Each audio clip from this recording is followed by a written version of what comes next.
From tales of a demon baby to a horrifying creature that lurks in the mud, here are some of the most spine-tingling tales that can be found in the Prairie State, Illinois, which has no shortage of ghost stories and urban legends. Resurrection Mary.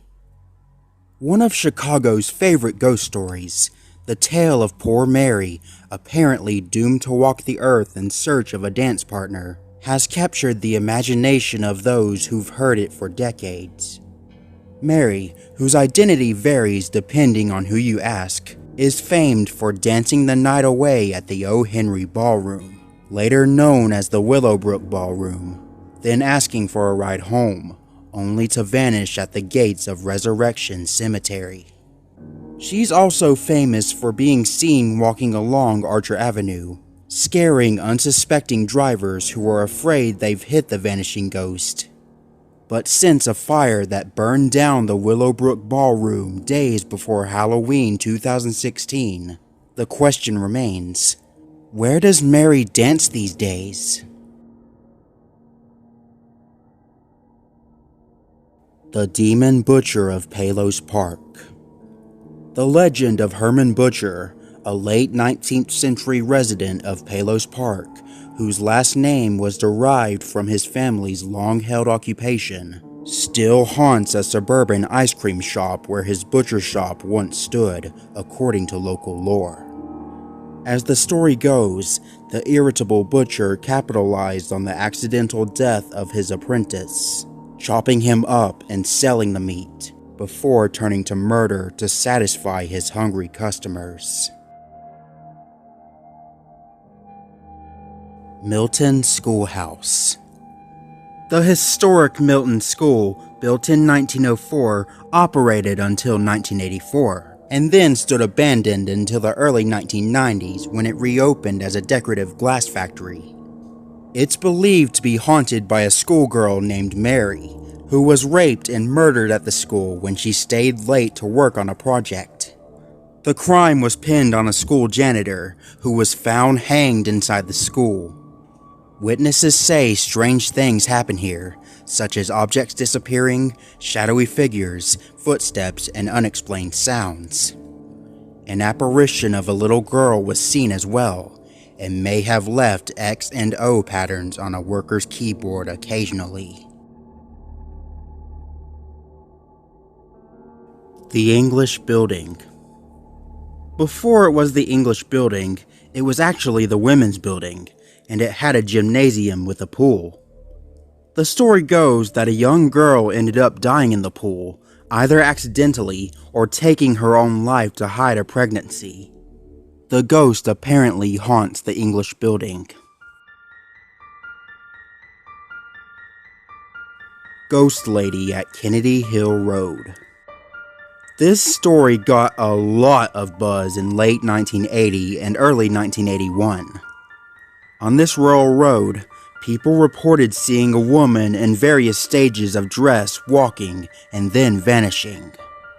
There were numerous sightings of this person/ghost, but no one could explain it.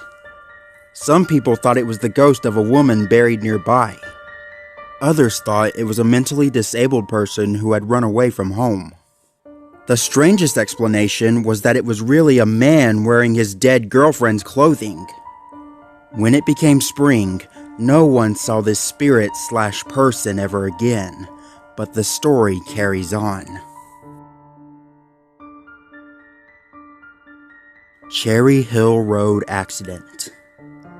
The legend goes that there was a tragic car accident when a young couple on their way to prom lost control of the vehicle. The girlfriend died right away, but the young man was able to crawl out of the car of a few feet and wrote, "Help me," in his own blood. Teens love this legend and have spray painted "Help" in red spray paint near where the alleged accident occurred. Homie the Clown.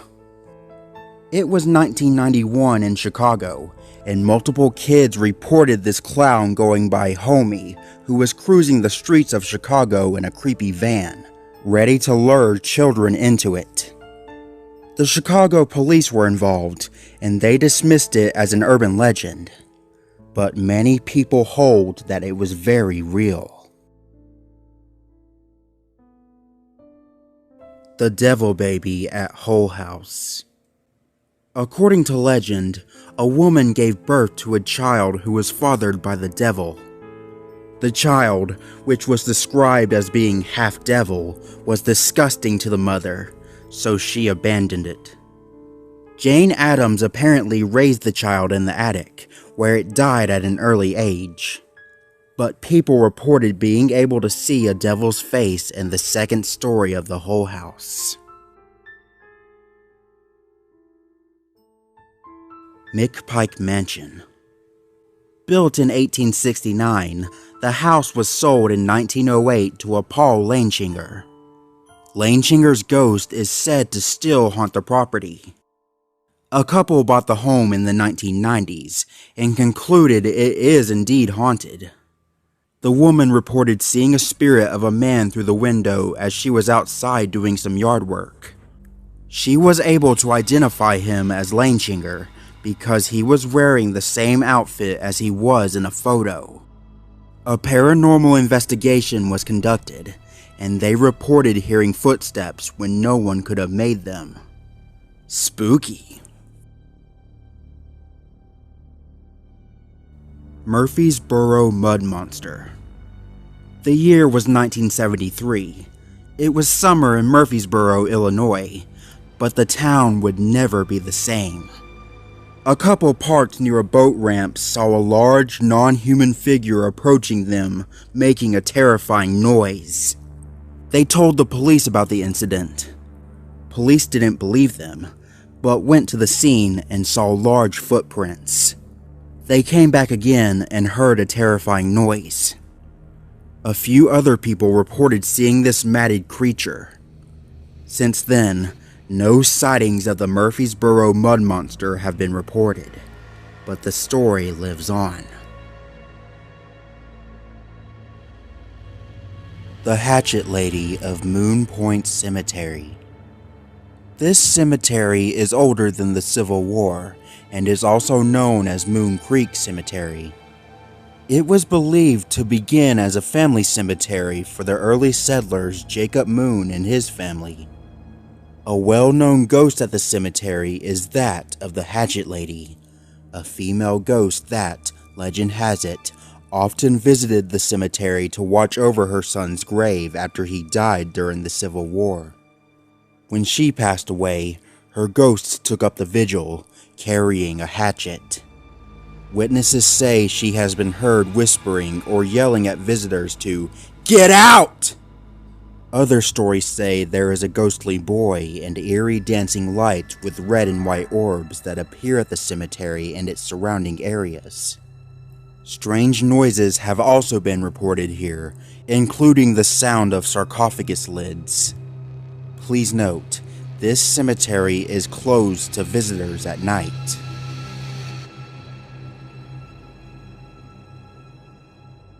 The Chesterville Witch. These are all terms used to describe who the Chesterville Witch was during her lifetime over 100 years ago. Whatever you decide to call it, it didn't mesh very well with her tradition-bound Amish community of nearby Chesterville, Illinois. At the time, the Amish community was experiencing its fair share of internal struggle. Having newly arrived in Illinois in the mid-19th century and working hard to establish itself, there already existed a deep divide as to the progression of the Amish faith in this new settlement. Remain faithful to tradition, or accept social and industrial advancements into the community.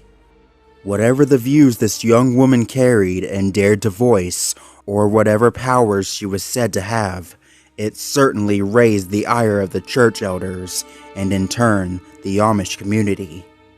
Ultimately, her transgressive behavior earned her the title of Witch, and expulsion from Chesterville. Unfortunately, it didn't end there. Shortly after being shunned from the community, her lifeless body was discovered in a nearby farmer's field. The official cause of death is not known, but was recorded as a natural death. Whether that was in fact the case, or a cover-up of the true circumstances of her untimely death, we may never know. The body of the Chesterville Witch was then laid to rest in the Chesterville Cemetery. Legend has it that a tree was planted on her grave in order to trap her spirit and prevent it from taking revenge on the community. Although the village of Chesterville no longer appears on the map, her grave can still be seen at the cemetery today, surrounded by wrought iron fencing, headstone partially missing, her name lost to time. The tree remains intact, and at its age is a towering giant, having grown right over a portion of the iron fence. It is widely believed that if it is damaged or cut down, it will release her spirit, and she will seek her vengeance on the community. Was this young woman a witch to be feared, or simply someone with a manner repugnant to the Amish community, aggravating a sensitive divide at that time? We may never know. Unless, of course, something happens to that tree. Blood's Point Road. Blood's Point Road runs between Fairdale and Wheeler Roads with various other intersections from Stone Quarry to Cherry Valley, completing the radius injecting with the area, making it one of the worst known hotbeds in the state for paranormal energy that has been reported as actively haunted with ghostly sights and strange activity that simply cannot be explained. The local myths surrounding the ghost sightings include that of disembodied figures that appear to be that of a stench-infested witch, who was so disgustingly morbid to look at for more than a second, or you will lose your lunch at the very sight of her, to various restless corpses that were not given the proper burial that every human being has a right to expect, but instead were hung haphazardly by the neck without the least bit of mercy. Traveling along Blood's Point Road, this haunted no-man's land comes alive during the late-night hours when the moon offers a peek into the evil that lurks in and around the darkened trees. The feeble-minded cannot help but to notice that the trees begin to take on the form of human beings standing guard while watching your every move, and when on foot, their wooded limbs stretch in an effort to reach out and grab you. Perhaps the trees are attempting to warn you of things to come if you dare to continue on, but many claim that the heavily wooded area where the trees breathe life are where the ghosts congregate, and if you are quiet, you can watch their every move until they catch sight of those that dare to trespass on their sacred grounds. One of the legends handed down involves the decomposing and rancid-smelling witch Beulah, who is believed to have hung her children and then herself from the Blood's Point Bridge. She has been seen walking late at night as if in search of someone or something, as witnessed when you dare to look into her demonic red eyes that openly penetrate the very thing that they are staring back at. It is rumored that by simply laying your eyes on her ominous being, you will feel the overpowering urge to run, but you find yourself incapable of doing so as an even stronger urge to vomit takes over even more. Bad luck often follows any living soul that is unfortunate enough to come in contact with this wretched woman, who now walks among the restless corpses forever stuck in a dead man's hell. Beulah's black cat has been known to run in front of vehicles, causing them to swerve to the side of the road where you will most likely find the feline's owner walking along her path. Phantom vehicles from big rigs and old school buses to vintage pickup trucks are known to travel Blood's Point Road all hours of the night, and a blaring red light from a ghost cop car has been seen by many unsuspecting travelers unfortunate enough to find them in the area where dead men walk. The railroad bridge is forever etched with memories of screaming children fighting for their lives after their school bus mysteriously crashed. The cries of help coming from the small passengers can still be heard on certain nights, but the distant anguish of suffering is the only sound that greets you. Mystery lights shine through the trees on Bloods Point Road, and the highest percentage of paranormal activity has involved the bridge. Apparitions of both children and adults have been seen, and barking hellhounds have been known to chase cars down the road. Founded in 1836, the Bloods Point Cemetery unfortunately falls prey to ghost hunters and thrill seekers. But the fact is that vandals of the historical gravesite will meet with a lifetime of bad luck as disrespect to any of the markers of the many deceased residents of Boone County, who lay beneath the tombstones and other monuments will forever haunt their souls by communicating with those from the other side that have the power to invade the mind of the living who reek of evil thoughts. Trespassers of the cemetery will be prosecuted, and it is under a community watch 24 hours a day. Hellhounds have been spotted guarding the cemetery, and there have been several reports from visitors that the dogs do in fact attack, but they vanish after biting their victims, so catching them is virtually impossible. Paranormal investigators are drawn to Bloods Point Road due to the high activity of ghosts and spirits seen walking along the many stretches of road. Researchers and investigators have joined forces and created the Bloods Point Restoration Project.